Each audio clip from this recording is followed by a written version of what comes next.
हाय। कैसे हैं आप लोग।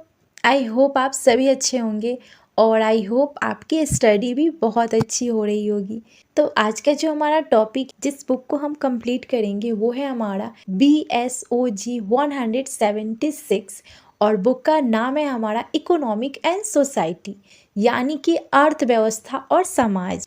तो इस बुक को हम अच्छे से समझेंगे, इसमें क्या टॉपिक है और किस तरह के क्वेश्चन आएंगे कि आपको ये बुक जो है इसमें जो कॉन्सेप्ट है आपको बहुत ही इजीली समझ में आ जाए। तो देखिए इस बुक में आपको मोस्टली इकोनॉमिक और सोसाइटी के बारे में जानने को मिलेगा। तो ये इकोनॉमिक क्या है और ये सोसाइटी क्या है और इन दोनों के बीच में क्या एक तरह से अंतर है उसको मैं समझा दूंगी। फिर मैं आपको क्वेश्चन और आंसर के थ्रू टॉपिक को भी पूरा क्लियर कर दूँ। ये क्वेश्चन आपके प्रीवियस ईयर के क्वेश्चन पेपर से लिए गए हैं और कुछ क्वेश्चन आपके बुक से भी लिए गए हैं। तो फर्स्ट हम ये जानते हैं कि इकोनॉमी क्या होती है और फिर हम जानेंगे सोसाइटी क्या होती है।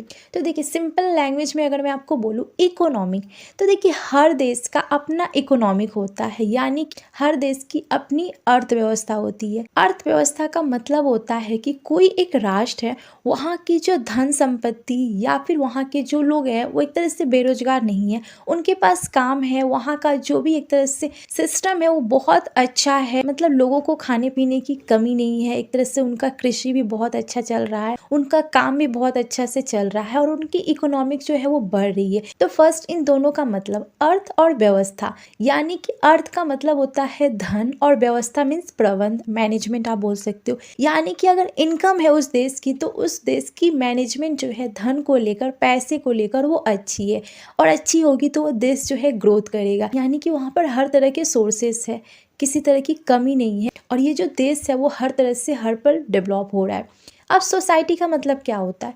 अब देखिए सिंपली सोसाइटी कैसे बनती है। सोसाइटी एक लोगों से तो नहीं बनती है, लोगों के समूहों से बनती है। यानी कि देखिए सोसाइटी मीन्स कि एक लोगों का समूह। अब सोसाइटी एक लोगों से नहीं बनती है और समाज जो है लोगों से बनता है। यानी कि समाज का जो आधार होता है ना, जो उनका जो एक तरह से बेस होता है ना, वो एक तरह से लोग होते हैं। अगर लोग ही नहीं रहेंगे तो फिर समाज कैसे बनेगा, है ना।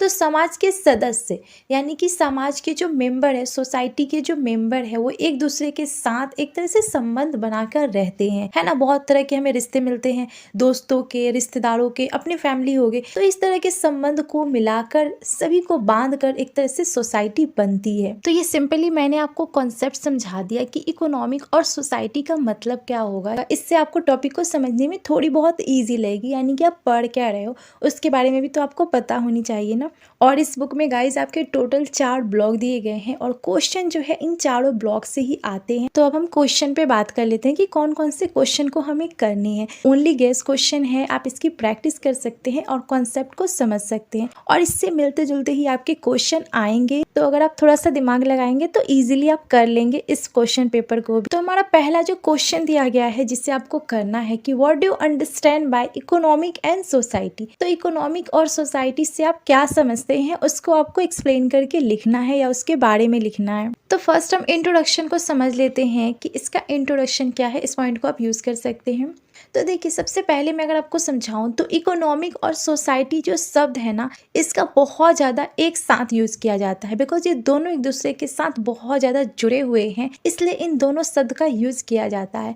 बट एक्चुअली हम देखते हैं तो दोनों का मतलब, दोनों की मीनिंग जो है वो बहुत डिफरेंट होती है। दोनों ही अलग चीज़ें हैं लेकिन दोनों को एक साथ ऐड करके जोड़ा जाता है। अब वो कैसे अलग है उसको भी हम समझ लेते हैं। तो फर्स्ट हम इकोनॉमिक जो है उसको थोड़ा डीपली समझ लेते हैं। अभी मैंने आपको जस्ट ऊपर ऊपर बताया बट आप थोड़ा डीपली इसको समझ लीजिए कि इकोनॉमिक एक्चुअली है क्या। तो अभी जैसे मैंने आपको बताया कि इकोनॉमिक किसी भी देश की अर्थव्यवस्था को कहते हैं, यानी कि किसी देश में अगर बहुत ज़्यादा बिजनेस का सोर्स है, एक तरह से बहुत ज़्यादा पैसे लोग बना रहे हैं या फिर काम बहुत अच्छे से हो रहा है, सभी लोग ग्रोथ कर रहे हैं, एक तरह से सभी का ग्रोथ हो रहा है, यानी कि पूरी सोसाइटी का ग्रोथ हो रहा है उस कंट्री में, तो एक तरह से उस देश की इकोनॉमिक जो है वो बहुत अच्छी है। तो सिंपली इकोनॉमिक जो है एक तरह से प्रोडक्शन होता है। प्रोडक्शन मीन्स एक तरह से सामान बनता है, लोग उसका विवरण करते हैं, एक तरह से उसे उपभोग करते हैं और उसकी सर्विस भी अच्छी होती है।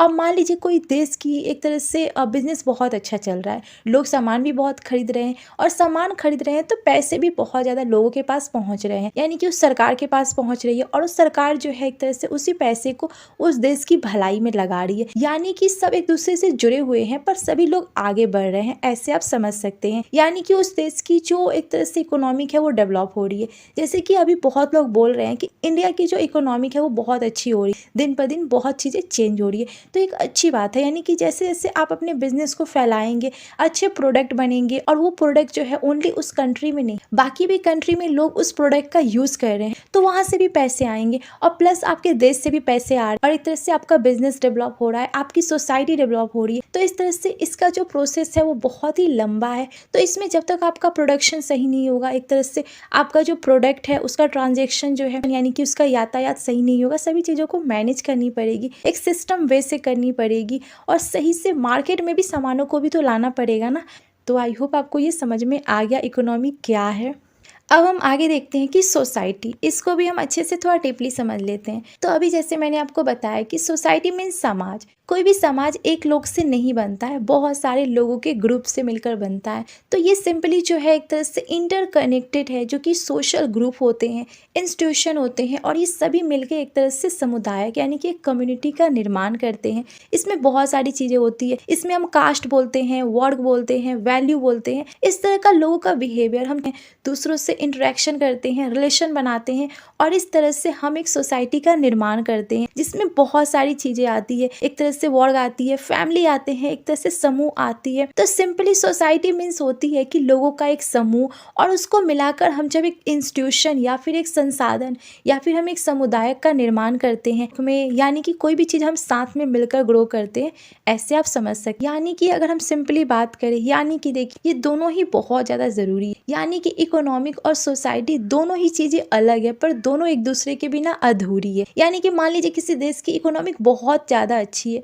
पर वहाँ पर लोग ही नहीं है, तो फिर उस इकोनॉमी का क्या करेंगे, है ना।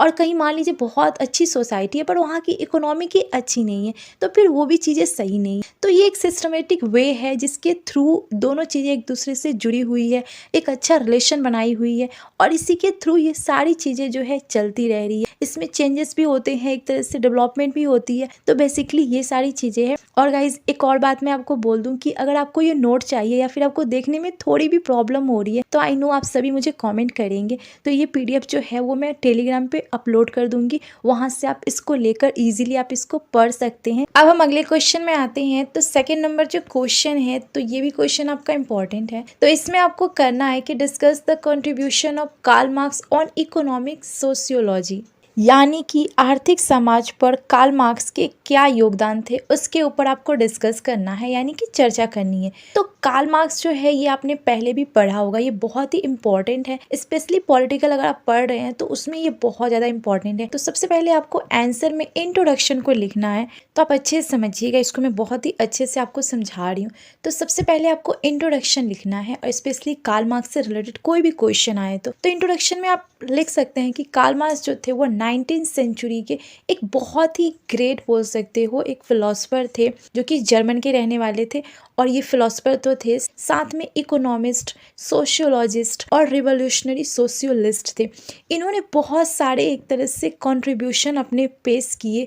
ये जो पूंजीवाद होती है ना, पूंजीवाद के ऊपर इन्होंने अपने बहुत सारे थॉट प्रोसेस को दिया। इन्होंने एक तरह से लोगों के सामने ये चीज़ें पेश की कि किस तरह से कैपिटलिज्म, जिसको हम लोग पूंजीवाद बोलते हैं हिंदी में, इस थ्योरी को उन्होंने बताया। जो लोअर क्लास के लोग होते हैं उनके लाइफ के स्ट्रगल को इन्होंने बताया और ये किस तरह से हमारे सोसाइटी पे इम्पैक्ट करते हैं और क्या रिलेशन है इकोनॉमिक और सोसाइटी के बीच में, ये दोनों एक दूसरे से बहुत जुड़ी हुई है। इन सभी चीज़ों को इन्होंने बताया। देखिए कार्ल मार्क्स का जो थ्योरी आपके बुक में दिया गया है रियली में इंपॉर्टेंट है, इसको आप थोड़ा बहुत अच्छे से पढ़ लीजिएगा। अब थोड़ा और डीपली इन पॉइंट को हम समझ लेते हैं। तो इस पॉइंट को आप अगले हेडिंग में यूज कर सकते हैं कि की contribution of Karl Marx to economic sociology, यानी कि कार्ल मार्क्स जो थे उनका आर्थिक समाज में क्या योगदान था, क्या उन्होंने की पॉइंट बताए, उसको आपको लिखना है। तो पहला जो इन्होंने पॉइंट बताया है, यानी कि की पॉइंट इन्होंने बताया है, वो है डायलेक्टिकल मटेरियलिज्म, यानी कि द्वंद्वात्मक भौतिकवाद।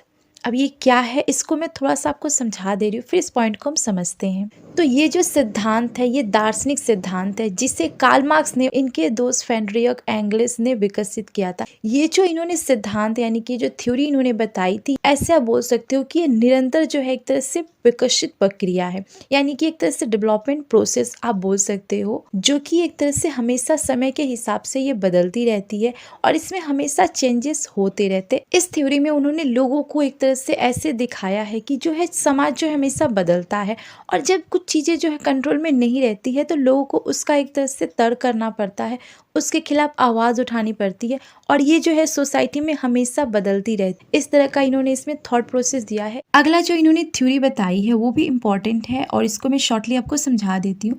तो ये जो थ्योरी है लेबर थ्योरी ऑफ वैल्यू, यानी कि श्रम की एक तरह से जो लोग मेहनत करते हैं यानी कि जो लेबर लोग हैं उनकी जो मेहनत है तो उसकी क्या वैल्यू है, या फिर एक तरह से उनसे वर्क बहुत ज़्यादा कराते थे पर उसकी वैल्यू नहीं थी। वैल्यू मीन्स कि उसको सही पैसे नहीं मिलते थे। ये इस थ्योरी में उन्होंने बताया है कि मान लीजिए कोई सामान बन रहा है तो वो सामान बनाने में आपको कितना समय लग रहा है वो चीज़ें मैटर नहीं करती है, पर हाँ उसको लोग कितना ज़्यादा यूज़ कर रहे हैं, किस तरह से उसका इस्तेमाल कर रहे हैं उस चीज़ पे ये डिपेंड करता है। टाइम आपका लग रहा है बट वो चीज़ें अगर बिक नहीं रही है तो फिर उसकी वैल्यू नहीं है। सिंपली ये जो है जो लोग लेबर करते हैं और उन्हें कितना भी काम करते हैं पर उनकी वैल्यू उतनी नहीं होती है। तो इसको मैं आपको एक सिंपल एग्जांपल से अगर समझाऊं तो मान लीजिए कि पानी है और पानी जो है सेम है पर वो अलग अलग बॉटल में रखी गई है। एक बहुत ही अच्छी बॉटल में रखी गई है और एक सिंपल बॉटल में रखी गई है। तो लोग जो है वो जो एक तरह से ब्रांडेड जो बोतल है ना उसमें के पानी को ज़्यादा पसंद करेंगे और उसको वो ज़्यादा एक तरह से पैसे दे में खरीदना पसंद करेंगे।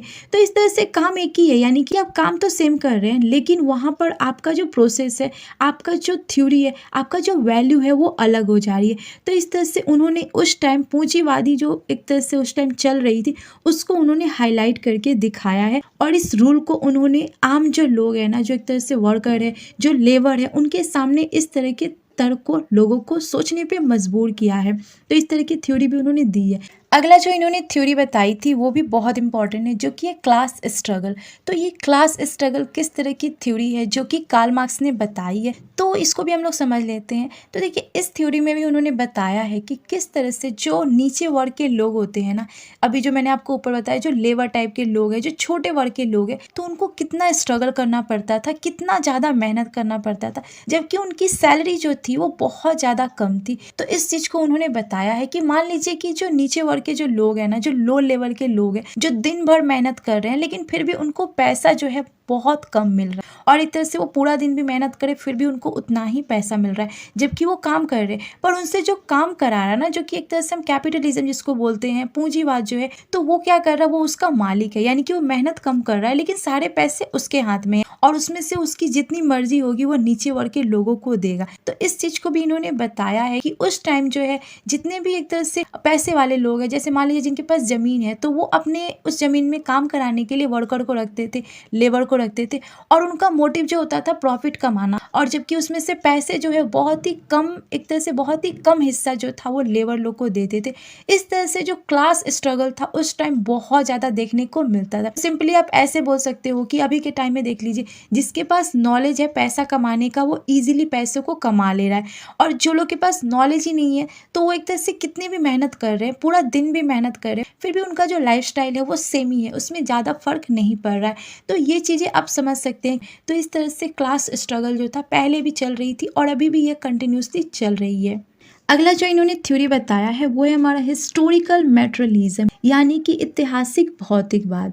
तो इस सिद्धांत में उन्होंने बताया है कि किस तरह से लोग जो है पुराने तरीकों को, यानी कि हिस्टोरी में जो चीज़ें चल रही थी उस तरीकों को एक तरह से लोग एग्जाम्पल के रूप में सोसाइटी को जोड़ने के लिए करते हैं। यानी कि मान लीजिए एक तरह से आपको पता है कि सोसाइटी में हमेशा चेंजेस होते हैं, पर लोग हमेशा जो है एग्जाम्पल देते हैं पहले ज़माने की, कि पहले ऐसी चीज़ें होती थी, ऐसे करके लोग रहते थे, या बहुत सारी चीज़ों का हम सुनते हैं कि लोग हमें एक तरह से एग्जाम्पल देते हैं। तो ये जो है हिस्टोरी से हमें कनेक्ट करते हैं, यानी कि इस थ्योरी में इन्होंने बताया है कि किस तरह से जो पहले की जो पहले ही ये चीज़ें चलती आ रही है। यानी कि मान लीजिए पहले अगर हम लोग प्राचीन काल की बात करें तो उस टाइम जो एक तरह से शक्तिशाली वर्ग होते थे ना, जो स्ट्रॉन्ग पीपल होते थे, तो वो भी एक तरह से यही चीज़ करते थे। जो वीक लोग होते थे ना, तो खाना के लिए लड़ाई होती थी। यानी कि जो एक तरह से शिकार करके आता था, तो जो एक तरह से शक्तिशाली वर्ग है ना, वो एक तरह से छोटे वर्गों में बांटता था। अब वो अपने अकॉर्डिंग उसको थोड़ा या ज़्यादा करके बांटता था। तो इस प्रोसेस को कंटिन्यूसली लोग जो है फॉलो कर रहे हैं। अब ये बिजनेस में हो या फिर कहीं भी फील्ड में हो, लोग अपने अकॉर्डिंग इस प्रोसेस का ही यूज़ करते हैं। तो इस प्रोसेस को भी इन्होंने बताया कि हिस्टोरिकल जो चीज़ें हैं वो कंटिन्यूसली लोग सुनते हैं और उन्हीं का असर जो है वो हमारी सोसाइटी पे पड़ती है। हाँ, टाइम से उसमें बदलाव होता है लेकिन उतना भी नहीं होता है। तो इस तरह से आप इसको समझ सकते हैं। तो यहाँ पर हम लोगों ने कार्ल मार्क्स के 4 सिद्धांत के बारे में हम लोगों ने बात किया। अब हम अगले क्वेश्चन में आते हैं जो कि 4 नंबर क्वेश्चन है। तो इसमें आपको करना है कि examine the dimension of capitalism, यानी कि जो कैपिटलिज्म है ना, जो पूंजीवाद है, तो उसके क्या डायमेंशन है, यानी उसके क्या आयाम है, उसका आपको परीक्षण करना है। तो ऊपर हम लोगों ने कैपिटलिज्म के बारे में अच्छे से समझा, पर इसमें इसके क्या डायमेंशन है ना, क्या इसके आयाम है, उसको हम समझ लेते हैं। अब आंसर के थ्रू इसको हम लोग समझ लेते हैं कि इसके क्या आयाम है जो कि इम्पोर्टेंट है। तो सबसे पहले आप इस पॉइंट को यूज कर सकते हैं इन द स्टार्टिंग में कि क्रो प्रिंसिपल ऑफ कैपिटलिज्म। तो कैपिटलिज्म के मुख्य सिद्धांत क्या है उसको आपको लिखना है। तो इन द स्टार्टिंग में कैपिटलिज्म में आप लिख सकते हैं कि कैपिटलिज्म जो है, तो पूंजीवाद जो है वो एक आर्थिक प्रणाली है। तो ये जो है कैपिटलिज्म जो है वो एक इकोनॉमिक सिस्टम है जिसमें एक तरह से इसका मतलब होता है कि एक तरह से इसमें जितने भी चीजें बने, प्रोडक्शन यानी कि जितने भी एक तरह से उत्पादन हो, तो उसमें एक तरह से प्रॉफिट लॉस लगा रहता है और ये इसकी एक विशेषताओं को डिफाइन करती है। अब इसके मुख्य क्या इसके प्रिंसिपल है उसको हम एक एक करके समझ लेते हैं। सबसे पहला जो इसका प्रिंसिपल बताया गया है ना, या फिर डायमेंशन आप बोल सकते हो, प्राइवेट प्रॉपर्टी, यानी कि निजी संपत्ति आप बोल सकते हैं।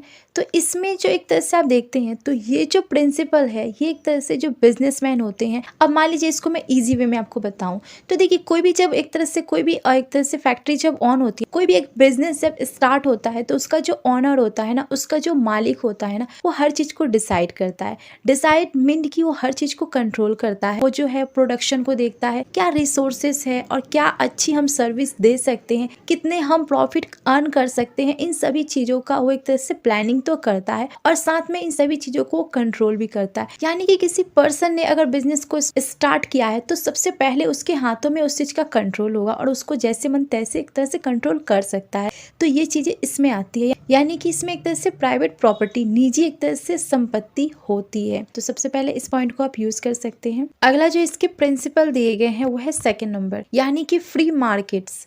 अब देखिए, फ्री मार्केट जो इसका प्रिंसिपल बताया गया है, तो देखिए कोई भी सामान जब बनती है ना, तो उसे मार्केट में एक तरह से सेल किया जाता है, बेचने के लिए ले जाया जाता है। तो वहां पर इस चीज को एनालाइज किया जाता है कि उस चीज को लेकर मार्केट में क्या डिमांड है, किस तरह से उसका कंपटीशन है और लोग उसको किस तरह से बाय कर रहे हैं, यानी कि कितने लोग खरीद रहे हैं, उसके हिसाब से उसकी मार्केटिंग होती है। अब प्लस उसका प्राइस भी वैसे रखा जाता है। अब मान लीजिए कुछ ऐसी चीज मार्केट में न्यू लॉन्च हुई है जिसका डिमांड बहुत ज्यादा है और लोग बहुत ज्यादा पसंद कर रहे हैं, तो उसकी एक तरह से प्रोडक्शन यानी कि उसका सामान ज्यादा बनेगा और ज्यादा बिकेगा। तो इस तरह से फ्री मार्केटिंग जो सर्विस होती है वो भी इसमें आती है। अगला जो इसका प्रिंसिपल बताया गया है वो है प्रॉफिट मोटिव।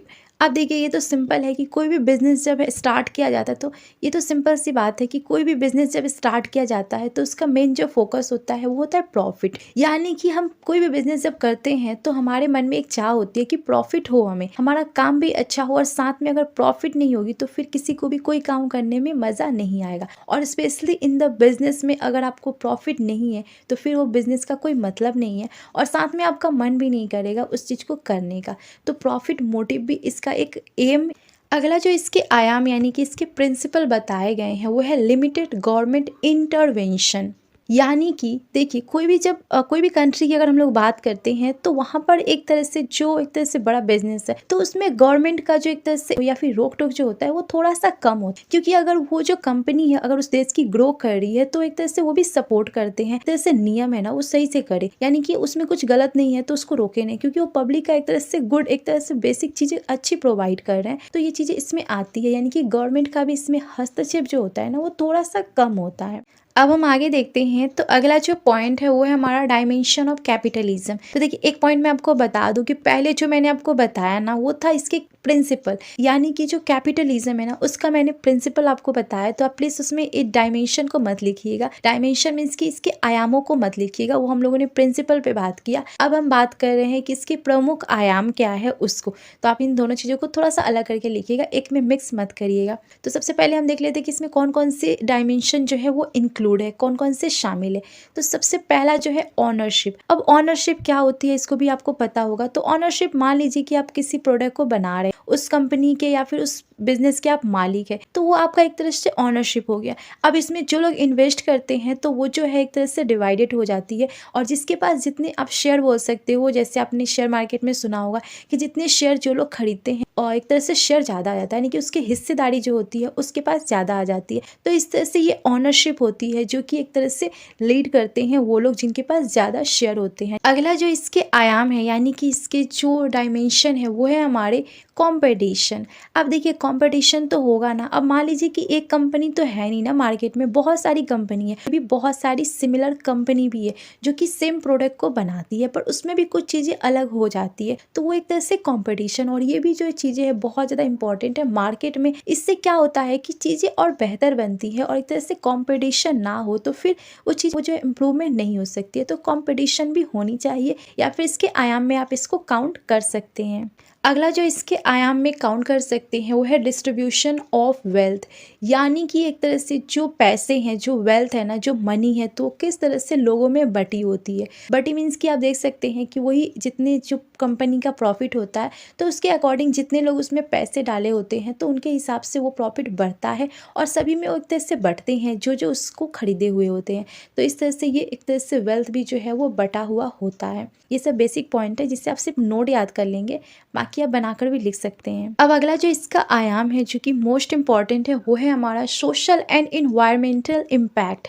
तो देखिए कोई भी चीज़ जब नया स्टार्ट होता है, कोई बिजनेस हो या कोई भी चीज़, तो उसका इम्पैक्ट जो है हमारी सोसाइटी पे और हमारे इन्वायरमेंट पे पड़ता है। स्पेशली यह कभी अच्छा पड़ता है तो कभी बुरा पड़ता है, यानी कि कैपिटलिज्म जो है उसके भी इम्पैक्ट लोगों पे पड़ते हैं, और इसमें एक तरह से पॉल्यूशन होता है, कुछ रिसोर्सेज के लिए भी एक तरह से लड़ाइयाँ होती है, या फिर नई इंप्रूवमेंट होती है जिसका असर हमारी सोसाइटी पे पड़ता है। अब इसी में कुछ और पॉइंट को आप जोड़ सकते हैं क्वेश्चन के आंसर को थोड़ा लॉन्ग करने के लिए। तो इसमें आपको लिखना है कि different forms of capitalism. Capitalism के जो है कितने फॉर्म्स हैं उसको आपको लिखना है। तो सबसे पहला जो फॉर्म्स इन्होंने बताया है, ये हम लोग कैपिटलिज्म जो है वो कार्ल मार्क्स की पढ़ रहे हैं, जिन्होंने बताया है लेसेस फेयर कैपिटलिज्म, यानी कि कम हस्तक्षेप, ऐसे आप बोल सकते हैं। तो ये जो फॉर्म्स इन्होंने बताया है, तो इसमें जो कैपिटलिज्म है इसमें गवर्नमेंट का जो रोल है ना वो बहुत ही लिटिल होता है, बहुत ज़्यादा कम होता है, लिमिटेड होता है, यानी कि वो ज़्यादा एक तरह से हस्तक्षेप नहीं करती है इस कैपिटलिज्म में। और इसको थोड़ा और डीपली आप समझ सकते हैं सर्च करके। इसमें मैं आपको शॉर्टली इसके पॉइंट को आपको क्लियर करा रही हूँ, इसको आप डीपली भी। अगला जो कैपिटलिज्म के फॉर्म्स बताए गए हैं वो है मिक्स कैपिटलिज्म, यानी कि मिश्रित पूंजीवाद, ऐसे आप बोल सकते हैं। तो ये मिक्स जो नाम यूज किया गया है, तो इसमें जो एक तरह से मिक्सिंग एक तरह से पूंजीवाद होती है, इसलिए इसमें एक तरह से प्राइवेट ओनरशिप होती है, एक तरह से गवर्नमेंट का भी इसमें एक तरह से हस्तक्षेप होता है, एक तरह से प्राइवेट और पब्लिक दोनों चीजें इसमें शामिल होती है, यानी कि मिक्स होती है। तो ऐसे आप इसको समझ सकते हैं, ये भी एक पूंजीवाद का रूप है। अब अगला जो कैपिटलिज्म बताया गया है वो है हमारा स्टेट कैपिटलिज्म। तो स्टेट कैपिटलिज्म, ये जो कैपिटलिज्म है ये बेसिकली इसमें कुछ रूल्स होते हैं, और इसके जो मेन पॉइंट होते हैं, ये जो इकोनॉमिक जो डेवलप होती है ना, तो इसमें बहुत सारे पावर जो होते हैं वो गवर्नमेंट के पास होते हैं, उनके अकॉर्डिंग इस पूंजीवाद को आगे बढ़ाया जाता है, उनसे सलाह करने के बाद ही इसको आगे भेजा जाता है। तो ये स्टेट यानी एक तरह से राज्य की एक तरह से कैपिटलिज्म आप समझ सकते हो, जिसमें ऑनर जो होते हैं वो गवर्नमेंट होते हैं, अधिक जो ऑनरशिप है वो स्टेट जो यानी कि गवर्नमेंट के पास होती है, स्टेट की, ऐसे आप समझ सकते हैं। अब हम आगे आते हैं, और ये जो कैपिटलिज्म है इसके क्या कंक्लूजन है उसको हम समझ लेते हैं। तो इससे देखिए, अगर हम सिंपली बात करें तो अभी हम लोगों ने जितना कैपिटलिज्म के बारे में पढ़ा, तो ये लंबा प्रोसेस है, एक लंबा एक तरह से टॉपिक है। अब कैपिटलिज्म में दोनों चीजें होती है, यानी कि इसका जो सिस्टम बना हुआ है इसमें एक तरह से पॉजिटिव और नेगेटिव दोनों साइड हमें देखने को मिलते हैं, और फुल्ली ये इंपॉर्टेंट भी है हमारे सोसाइटी के लिए। पर हाँ, इसमें डिफरेंट इसके हम फॉर्म्स ला सकते हैं, नए चीज़ों को ला सकते हैं और एक तरह से हम इस चीज़ का पता लगा सकते हैं कि इसमें क्या अच्छी चीज़ें हैं, क्या बुरी चीज़ें हैं, क्योंकि सब चीज़ें बुरी नहीं होती है और ना ही सब चीज़ें अच्छी होती है। तो इस चीज़ का हम एक तरह से बना सकते हैं अच्छे से। तो ये जो कैपिटलिज्म है इसका कंक्लूजन यही है कि इसमें नेगेटिव पॉजिटिव दोनों साइड है और इसको बैठ के शांति से एक तरह से इसकी कमियों को हम खोज सकते हैं और कुछ अच्छी चीज़ें भी हम इसमें ऐड कर सकते हैं और इम्प्रूवमेंट कर सकते हैं। अब हम अगले क्वेश्चन में आते हैं। तो अगला क्वेश्चन जो है 5 नंबर, तो ये क्वेश्चन में आपको करना है कि discuss the economic system of farming society, यानी कि जो फार्मिंग सोसाइटी यानी कि कृषक जो समाज है ना, तो उसमें एक तरह से इकोनॉमिक जो व्यवस्था है वो किस तरह से काम करता है या क्या है उसको आपको लिखना है। तो सिंपली आपको इसमें फोकस करना है कि फार्मिंग सोसाइटी जो है वो किस तरह से इकोनॉमिक जो सिस्टम है उसको डेवलप करती है या फिर इसमें क्या इसकी भूमिका है उसको आप लिख सकते हैं।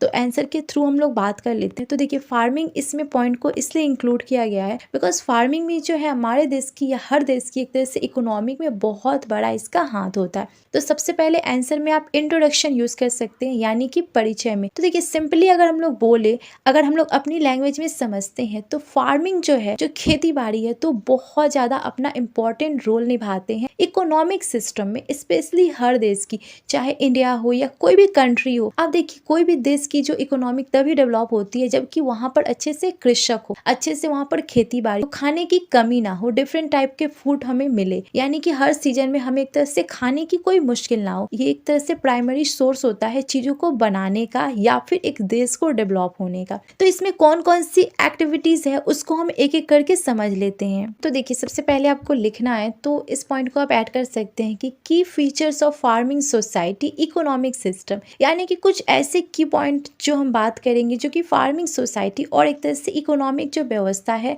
उसमें क्या महत्वपूर्ण रखती है। तो सबसे पहला जो एक तरह से आप लिख सकते हैं, इसके की पॉइंट हम लोग बात कर रहे हैं जो कि फार्मिंग सोसाइटी के लिए और ये हमारे इकोनॉमिक में कैसे डेवलप कर रही है। तो सबसे पहला जो दिया गया है सबसिस्टेंस एग्रीकल्चर, यानी कि निर्वाह कृषि। अब देखिए आपको पता है कि हर देश की जो कृषि है यानी कि खेती बाड़ी, अधिकतर लोगों की जो संख्या है वो डिपेंड करती है कृषि पर। अगर कृषि नहीं होगा तो काम नहीं चल सकता है। अब देखिए इंडिया की अगर हम लोग बात करें तो इंडिया में 70% से ज्यादा लोग कृषि पर ही निर्भर होते हैं, यानी कि वो अपना काम वगैरह जो है इसी से करते हैं और ये बहुत ज्यादा जरूरी भी है। तो देखिए 70% जो आबादी है इंडिया की और बाकी कंट्री की अगर हम लोग देखते हैं तो उसके डिफरेंट होंगे। तो इतनी ज्यादा अगर संख्या है तो हमें कृषि में डेवलपमेंट तो करनी चाहिए ना, और इसके लिए हमें अलग अलग एक तरह से इंतजाम करना चाहिए। तो देखिए सिंपली अगर हम लोग बात करें तो कृषि जो है ये प्राचीन काल से चलती आ रही है, यानी कि पहले के भी लोग एक तरह से कृषि करते थे और उस टाइम जो वो कृषि करते थे अपने पेट को, अपने परिवार के पेट को भरने के लिए करते थे। पर ये चीजें डेवलप होते होते एक तरह से अब लोग सभी के लिए कर रहे हैं, कि वो पैसे हो या प्रॉफिट हो, जो भी चीज आप बोल सकते हो, पर वो सिर्फ अपने परिवार तक इस चीज को लिमिटेड नहीं रखना चाहते हैं।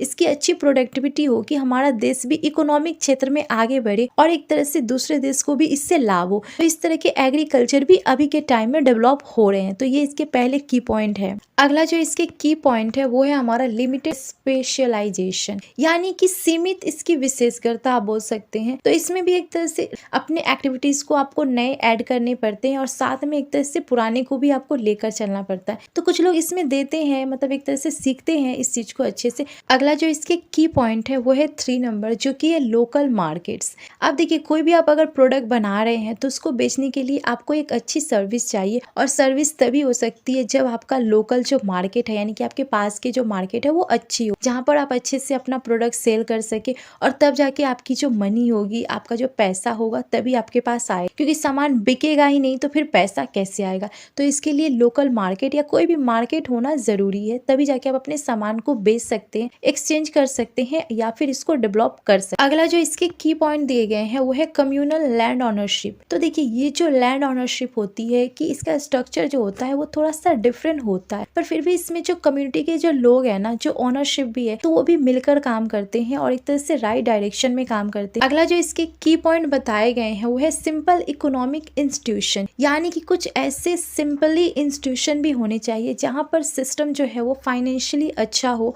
और चीजें भी अच्छे से रिलेट कर सके, सही से मैनेज हो सके। तो इस तरह के इकोनॉमिक जो इंस्टीट्यूशन है सिंपल वाले भी होने चाहिए।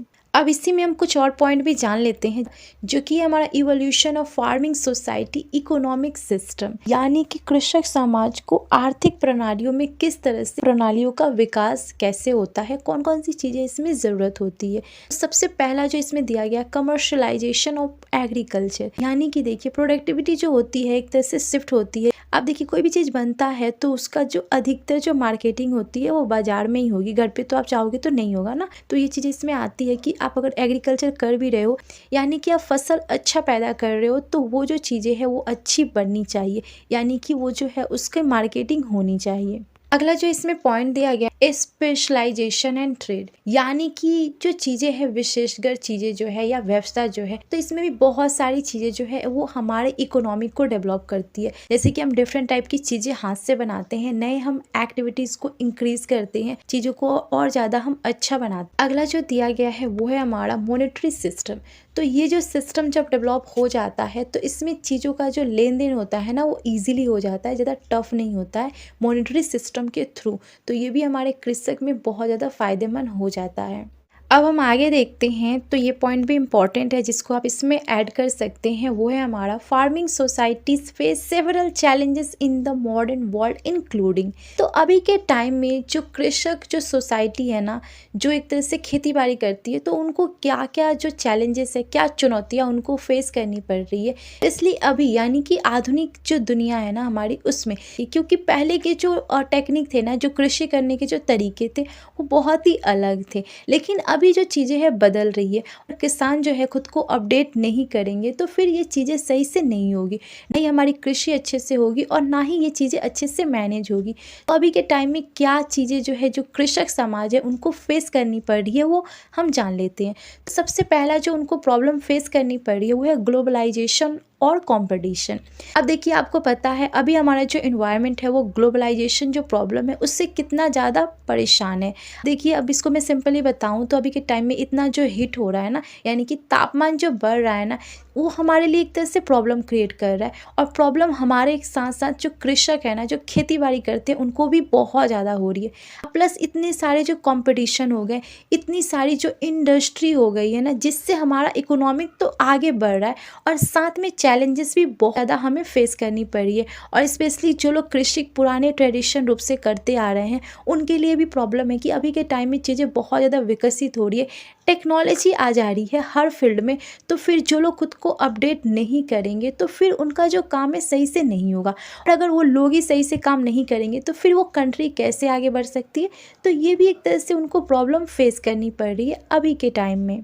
अगला जो प्रॉब्लम किसानों को जो है फेस करनी पड़ रही है वो है एक तरह से टेक्नोलॉजी जो अभी के टाइम में बहुत ज़्यादा एडवांस हो गई है ना, बहुत ज़्यादा।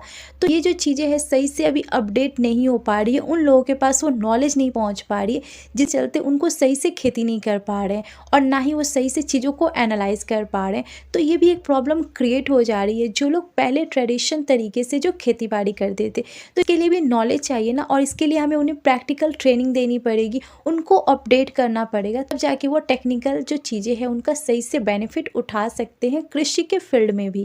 अगला जो चीज़ें जो कृषक लोग हैं उनको सोचना पड़ रहा है या फिर प्रॉब्लम उनके सामने आ रही है वो है इन्वायरमेंटल कंसर्न्स, यानी कि जो इन्वायरमेंट का जो चिंता है ना, जो पर्यावरण का चिंता है वो भी हमें हमारे सामने आ रही है, यानी कि जो कृषक है उनके सामने आ रही है।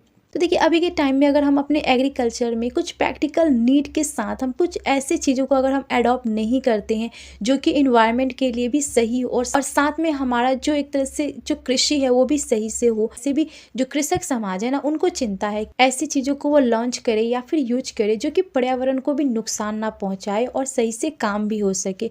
अगला जो चैलेंजेस उनके सामने आता है जो कृषक समाज है वो है परस्यूइंग कल्चरल हेरिटेज, यानी कि हमारी जो संस्कृति है, इसलिए जो कृषक जो हमारी जो प्रणाली है ना उसको संरक्षण रखना भी एक तरह से प्रॉब्लम है। ऐसे कृषक होते हैं ना जो सोचते हैं कि हम अपने पुराने कल्चर को खोए ना, उसको हम बचा के रखें। ये भी एक चीज़ें जो है अभी के टाइम में एक तरह से बैलेंस करना मुश्किल हो जाता है, यानी पुराने जो ट्रेडिशन तरीके हैं और साथ में नए तरीकों को ऐड करके दोनों को चलाना थोड़ा सा मुश्किल हो जाता है। तो ये भी एक तरह से कुछ कृषकों के लिए एक तरह से प्रॉब्लम बन जाती है और इस चीज़ को भी बहुत डीपली सोचते हैं। अब हम अगले क्वेश्चन में आते हैं जो कि 6 नंबर क्वेश्चन है, और ये क्वेश्चन आई थिंक आपके पिछले ईयर के क्वेश्चन पेपर में आए हैं, आप चेक कर सकते हैं।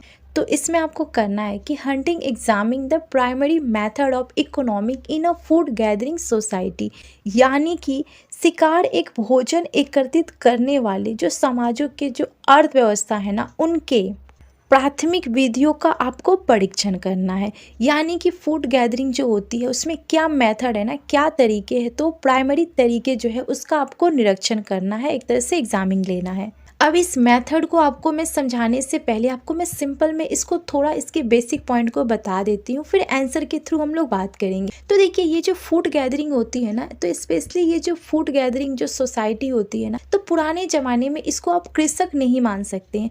तो पुराने अगर एग्जाम्पल के थ्रू हम लोग बात करें, प्राचीन टाइम जो लोग रहते थे, यानी कि जो एक तरह से लोग होते थे, एक तरह से जो आदि मानव होते थे, तो वो एक तरह से कृषि नहीं करते थे, पर वो एक तरह से समूह, यानी कि बहुत सारे लोग इकट्ठा होकर एक तरह से फूड गैदरिंग करते थे, यानी खाना को इकट्ठा करते थे।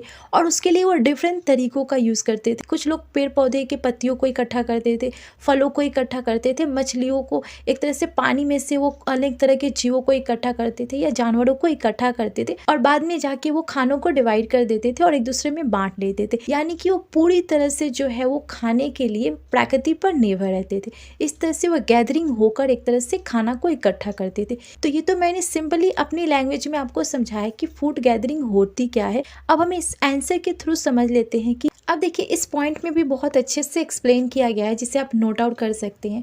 तो फूड गैदरिंग जो सोसाइटी है ना, तो इस मेथड में बहुत सारी चीज़ों को इंक्लूड किया गया है, जो हम नीचे अच्छे से डिटेल में पढ़ेंगे। तो सबसे पहला, फूड गैदरिंग जो सोसाइटी है ना, वो एक तरह से हंटिंग करती है, यानी कि शिकार करती है, मछली पकड़ती है, और एक समूहों के साथ मिलकर वो ये काम को करते हैं। डिफरेंट टाइप से वो एकजुट होकर खाने को इकट्ठा करते हैं। और इसमें आप पहले पढ़े होंगे आपने, खानाबदोश एक तरह से जो लोग होते थे ना, वो आपने पढ़ा होगा कि कुछ तो इस सोसाइटी में जो लोग होते थे ना, उनका कोई ठिकाना नहीं होता, वो एक जगह नहीं रहते थे, वो खाने की तलाश में यहाँ वहाँ भटकते थे, कभी यहाँ रहेंगे, यानी कि खानाबदोश एक तरह से जीवन वो जीते थे। जहाँ पर उन्हें खाना की सुविधा मिलती थी वहाँ पर कुछ दिन रहेंगे, फिर वहाँ का जो चीज़ खत्म हो जाता था, फिर वो दूसरी जगह शिफ्ट हो जाते थे। और इसमें एक लोग नहीं होते थे, बहुत सारे ग्रुप मिलकर ये काम करते थे, और सभी का अपना अपना रोल होता था, सब लोग मिलके काम करते थे, और इस तरह से इस कम्युनिटी, यानी कि इस फूड सोसाइटी को बना के रखते थे। और एक तरह से इसमें वो खेतीबाड़ी नहीं करते थे, बस खाने को इकट्ठा करेंगे और यहाँ वहाँ जाकर वो खाना खाएंगे। इस तरह से आप इसको समझ सकते हैं। ये भी एक लाइफ थोड़ी सी बहुत अजीब है, यानी कि कोई ठिकाना नहीं होता था लोगों का, बस वो यहाँ वहाँ रहते। इस तरह से आप समझ सकते हैं, ये आपने हिस्ट्री में पढ़ा होगा, खानाबदोश जो जीवन होता है उस टाइप से। अब हम नीचे आते हैं और एक एक पॉइंट को हम अच्छे से समझ लेते हैं। तो पहला जो इनका मेथड होता था वो होता था हंटिंग, यानी कि शिकार करना। तो शिकार वो एक तरह से जानवरों का करते थे, और सम टाइम उन्हें जानवर नहीं मिलते थे, तो ये जो गैदरिंग सोसाइटी है ना, वो एक तरह से इसके अलग टाइप के सोर्सेस खोजते थे। जैसे वो डिफरेंट टाइप के तरीकों का यूज़ करते थे, जैसे कि वो तीर, भाला, धनुष, आपने पहले देखा होगा कि अधिकतर जो लोग होते थे ना जंगलों में, इन सभी चीज़ों को लेकर जाते थे। उससे वो एक तरह से मछली पकड़ते थे या कुछ जानवरों को पकड़ के वो एक तरह से उनको मार के खा जाते थे, और उनसे भी को अच्छी खासी शरीर में ताकत मिलती थी, प्रोटीन मिलती थी, न्यूट्रिशन मिलता था। इस तरह से वो अपने काम को, इस तरह से वो चीज़ों को, इस तरह से वो शिकार करके वो अपने समुदाय में सभी लोगों को बांटते थे और फिर वो खाते थे, यानी कि शिकार करके, ऐसे आप बोल सकते हैं। अब अगला जो मेथड वो लोग यूज़ करते थे वो था फिशिंग, यानी कि मछली पकड़ना, जो कि मैंने अभी आपको समझाया। तो ये इनका सेकेंड मेथड होता था, जो कि बहुत ही अच्छा, और इसमें भी उनको अच्छे खासे खाने मिल जाते थे। इसमें वो डिफरेंट टाइप के टेक्निक का यूज़ करके मछली को पकड़ते थे, जैसे कि नेट के थ्रू, यानी कि जाल, और भी अलग मेथड के थ्रू वो मछलियों को पकड़ते थे और एक तरह से अपने समुदाय के सभी लोगों में बांट देते थे, और इनसे भी उनको अच्छी खासी खाने मिल जाते थे, और एक तरह से उनका जो बॉडी था वो अच्छा होता था। तो ये भी एक मेथड है। अब आप मुझे कमेंट में बता सकते हैं कि आप लोगों में से कौन कौन है जो कि बचपन में मछली पकड़ा है, पानी में या तालाब में। अगला जो तरीका वो यूज़ करते थे खाने को इकट्ठा करने में, वो था गैदरिंग, यानी कि समूहों के साथ वो लोग जंगलों में जाते थे, डिफरेंट टाइप के पेड़ों को वो एक तरह से काटते थे, या फिर उनके फलों को, या फिर डिफरेंट टाइप के वो अपने खाने को इकट्ठा करते थे। और इसके लिए उन्हें नॉलेज भी लेनी पड़ती थी, यानी कि ऐसी चीज़ों को वो कलेक्ट करे जो कि उनकी बॉडी के लिए भी सही हो। तो इस तरह के वो प्लैनेट का सर्च करते थे, और इन सभी फल सब्जियों को तोड़ने या कटिंग करने के लिए वो डिफरेंट टाइप की चीज़ों का, यानी कि टूल्स का यूज़ करते थे, जैसे कि वो टोकरी ले जाते थे, एक तरह से मिट्टी खोदने के लिए वो कुछ ऐसे स्टिक यानी कि कुछ ऐसे वेपन का यूज़ करते थे जो कि उनको ईजिली जो है खाने को प्रोवाइड कर दे। अब आपको पता है कुछ खाने जो है मिट्टी के अंदर भी पैदा होते हैं, तो उनको निकालने के लिए भी कुछ ऐसे तरीके होने चाहिए। तो इन सभी तरीकों का वो साथ में यूज़ करते थे और एक तरह से इकट्ठे होकर वो जंगल में जाके खाने को इकट्ठा करते थे। तो यहाँ पर कुछ हम लोगों ने पॉइंट को जाना जो कि खाना को कैसे पुराने जो लोग थे ना, जो जंगल में रहते थे, वो इकट्ठा करते थे। अब आगे हम कुछ और इनके एक्टिविटीज़ को जान लेते हैं जो कि इकोनॉमिक डेवलपमेंट के लिए उस टाइम बहुत ज़्यादा इंपॉर्टेंट थी। तो पहला जो ये लोग यूज़ करते थे ना, क्राफ्टमैनशिप, यानी कि कुछ कुशल जो मेंबर होते थे ना, वो एक तरह से हाथों से कुछ ऐसी चीज़ों को बनाते थे जो कि इस समुदाय के लोगों के लिए बहुत हेल्पफुल होता है। अब देखिए हमारे क्लास में अब हम बात करते हैं, अब मान लीजिए हम क्लास में जब स्टडी करते हैं तो हर इंसान को एक तरह से हम सामुदायिक तो बनाते हैं, पर उनके काम को हम अलग अलग रूप में बांट देते हैं। जो इंसान जो अच्छे काम करते हैं उनको अलग काम दे देते हैं, यानी कि काम को हम बांट देते हैं, जिससे क्या होता है कि चीज़ें जो है मिलके भी होती है और अच्छे से होती है। तो सेम चीज़ें पहले भी लोग ऐसे करते थे कि इनके गैदरिंग यानी कि इनके समूहों में कुछ ऐसे लोग होते थे जो कि एक तरह से उनके पास अच्छे स्किल होते थे, जैसे कि बर्तन बनाने के। तो वो क्या करते थे, तो वो डिफरेंट टाइप के टूल्स बनाते थे, हथियार बनाते और इन सभी आइटम का वो यूज़ करते थे एक तरह से इस तरह के खाने को इकट्ठा करने के लिए, यानी कि वो कमेटी का बहुत ज़्यादा योगदान देते थे, एक तरह से बहुत हेल्प करते थे। कुछ अगला जो पॉइंट दिया गया ट्रेड करना, यानी कि इस समुदाय में कुछ ऐसे भी लोग थे जो कि व्यवसाय करते थे। व्यवसाय मीन्स कि जो लोग खाना एक तरह से ज़्यादा इकट्ठा कर लेते थे तो वो उन सोसाइटी यानी कि अपने सोसाइटी के उन लोगों को वो प्रोवाइड करते थे ना, जो इस चीज़ को नहीं कर पाते थे काम को, तो उनकी वो हेल्प करते थे व्यवसाय करके। जैसे कि अभी के टाइम में मान लीजिए हर इंसान हर काम नहीं कर सकता, तो हम क्या करते हैं, अपनी सोसाइटी ऐसी चीज़ों को प्रोवाइड करते हैं जो कि हम बना तो नहीं सकते पर हम उसका इस्तेमाल करते हैं पैसे देकर या जो भी चीज़ करें। अब देखिए प्लेन तो हर कोई बना नहीं सकता है ना, पर यूज़ सब कोई करना चाहता है। तो यही सेम चीज़ें वहाँ पर भी लागू होती थी, यानी कि प्लेन कोई और बना रहा है पर यूज़ उसका सब कोई कर रहा है। तो इस हिसाब से उस टाइम भी व्यवसाय होता था। अगला जो मेथड यानी कि यूज़ किया जाता था उस टाइम और अभी के टाइम में भी किया जाता है, वो है हमारा टूरिज़्म। तो कुछ इन समुदाय में ऐसे लोग भी होते हैं जो कि यहाँ वहाँ घूम के ना डिफरेंट टाइप के कल्चर को वो एक तरह से अब्जॉर्व करते हैं और साथ में उनको सीख, जो नॉर्मल लोग होते हैं जिनके पास इस तरह के नॉलेज नहीं होते हैं ना फूड गैदरिंग के, उनको वो नॉलेज देते हैं और नए नए एक्टिविटी को उन्हें सिखाते हैं कि आप इस चीज़ को यूज़ कर सकते हैं, इस टेक्निक का आप यूज़ कर सकते हैं। आई मीन ये डिफरेंट टाइप के प्लेसेस पे पहले घूमते हैं और उसके बाद वहाँ से वो नॉलेज लाते हैं और फिर वो नॉर्मल इंसानों में बांटते हैं। अब हम अगले क्वेश्चन में आते हैं जो कि हमारा 7 नंबर है। तो इसमें आपको करना है examine the relationship between economic and sociology, यानी कि जो हमारा इकोनॉमिक है ना और हमारा जो सोशियोलॉजी है, दोनों के बीच में क्या रिलेशन है उसको आपको एक तरह से परीक्षण करना है। अब आंसर के थ्रू हम इस क्वेश्चन को भी अच्छे से समझ लेते हैं। तो आंसर में देखिए इकोनॉमिक और ये जो सोशियोलॉजी है ये दोनों ही डिफरेंट चीज़ें हैं, पर दोनों का मेन जो गोल है ना वो एक तरह से हमारे समाज को बेहतर समाज बनाना है। अब ये किस तरह से इन दोनों के बीच में क्या रिलेशन है जो कि अलग करता है जबकि ये दोनों के लिए बेनिफिट होता है, तो उसको हम समझ लेते हैं कि दोनों जो है वो एक तरह से अनुसाधन जो है वो ह्यूमन के जो बिहेवियर है उसका ही अध्ययन कराता है, यानी कि उनके व्यवहारों को हमें सही तरह से समझाता है।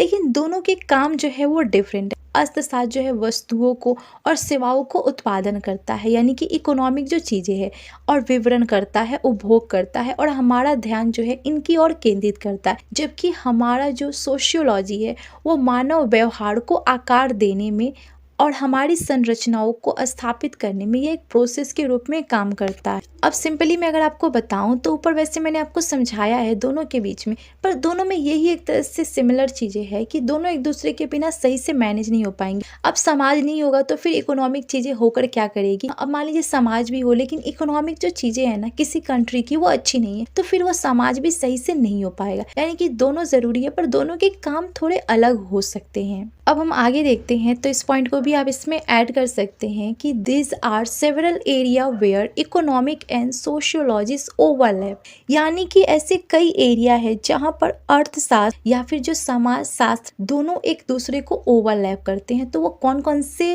क्षेत्र में या फिर कौन कौन से तरीक़ों से करते हैं उसको हम जान लेते हैं। तो सबसे पहला जो यहाँ पर दिया गया है द स्टडी ऑफ इनइक्वालिटी, यानी कि जो शिक्षा मिलती है ना वो दोनों को एक तरह से असमानता से मिलती है।